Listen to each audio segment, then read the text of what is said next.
মোবাইলের ব্যাটারিতে চার্জ থাকতেছে না। চার্জ একাই শেষ হয়ে যাচ্ছে। আর কেন শেষ হয়ে যাচ্ছে তার কারণ দেখেন এখানে। এরকমভাবে আপনার মোবাইল যদি সারাদিন কাজ করতে থাকে তাহলে আপনার মোবাইল তো চার্জ অটোমেটিক শেষ হবেই।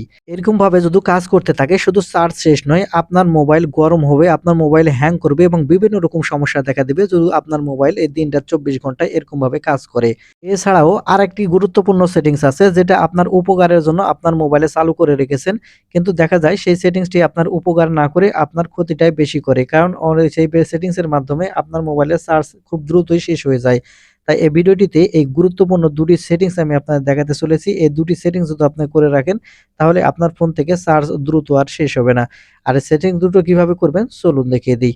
সেজন্য আপনারা সর্বপ্রথম যে কাজটি করবেন এখান থেকে আপনার মোবাইলে যে সেটিংস আছে মোবাইলের সেটিংসটি ওপেন করে নেবেন। এখন মোবাইলের সেটিংস ওপেন করে নিলে এখানে আপনারা নেটওয়ার্ক অ্যান্ড ইন্টারনেট সেটিংস দেখতে পাবেন। Network and internet settings open করবেন। তাহলে এখানে আপনারা দেখতে পাবেন সিম কার্ড মোবাইল নেটওয়ার্ক। এখন সিম কার্ড মোবাইল নেটওয়ার্ক এই অপশনে ট্যাপ করবেন। ট্যাপ করলে এরকম ইন্টারফেসে নিয়ে আসবে। এখন নিচের দিকে লক্ষ্য করলে এখান থেকে আপনারা একটি সিম আছে, ২ টি সিম যেটাই থাক এখান থেকে শো করবে। এখান থেকে আপনি ১ম যেই সিম আছে সেটা এখান থেকে সিলেক্ট করে নিবেন। আপনাকে ২ সিমেরই কাজ করতে হবে। ১ম সিম সিলেক্ট করে নিলে এখানে আপনারা দেখতে পাবেন প্রিফারেড নেটওয়ার্ক টাইপ। এখান থেকে এই প্রিফারেড নেটওয়ার্ক টাইপ এই অপশনের উপর ক্লিক করলে এখানে আপনারা দেখতে পাবেন 5G আমার এখানে 4G আছে।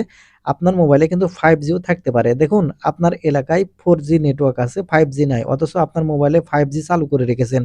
সেক্ষেত্রে যে কাজটি হবে আপনার মোবাইল অনবরত 5G নেটওয়ার্ক কোথায় আছে সেটা খুঁজতেই থাকবে। আর খুঁজতে যখন থাকবে তখন দেখবেন যে আপনার র‍্যামের উপর চাপ পড়বে। এক্ষেত্রে আপনার মোবাইল গরম হবে এবং আপনার মোবাইল থেকে চার্জ খুব দ্রুতই শেষ হয়ে যাবে। তাই আপনারা যে কাজটি করবেন এখান থেকে আপনার এলাকায় যে নেটওয়ার্ক আছে সেটাই আপনারা সিলেক্ট করে রাখবেন। কারণ অযথা অন্য যে আপনার 5G নেই, আপনি যদি 5G সিলেক্ট করে রাখেন তাহলে কিন্তু আপনার মোবাইল গরম হবে, আপনার মোবাইল থেকে চার্জ খুব দ্রুতই ফুরিয়ে যাবে। তারপরে এটা গেল ১ম সেটিংস। আর ২য় সেটিংসটা করার জন্য আপনার মোবাইল থেকে সেটিংসটি আবার ওপেন করে নেবেন। সেটিংস ওপেন করে নিলে এখানে আপনারা দেখতে পাবেন ব্লুটুথ অ্যান্ড ডিভাইস। আপনি এখন এখান থেকে ব্লুটুথ অ্যান্ড ডিভাইস এই অপশনের উপর ক্লিক করবেন। ব্লুটুথ অ্যান্ড ডিভাইস এই অপশনের উপর ক্লিক করলে এখানে আপনারা পেইন্টিং নামে একটা অপশন দেখতে পাবেন। এখন এখান থেকে পেইন্টিং এই অপশনের উপর ক্লিক করবেন। পেইন্টিং এই অপশনের উপর ক্লিক করলে এখানে আপনারা দেখতে পাবেন ডিফল্ট পেইন্টিং সার্ভিস। এখন এখান থেকে ডিফল্ট পেইন্টিং সার্ভিস এই অপশনের উপর ক্লিক করলে এখানে আপনারা দেখতে পাবেন আপনার মোবাইল প্রিন্টার খুঁজতেছে ২৪ ঘন্টা দিনরাত ২৪ ঘন্টা এভাবে যদি প্রিন্টার খুঁজতে থাকে আপনার মোবাইল থেকে চার্জ অটোমেটিকলি শেষ হয়ে যাবে। আপনি মোবাইলে কাজ না করলেও আপনার মোবাইল থেকে চার্জ কিন্তু শেষ হয়ে যাবে।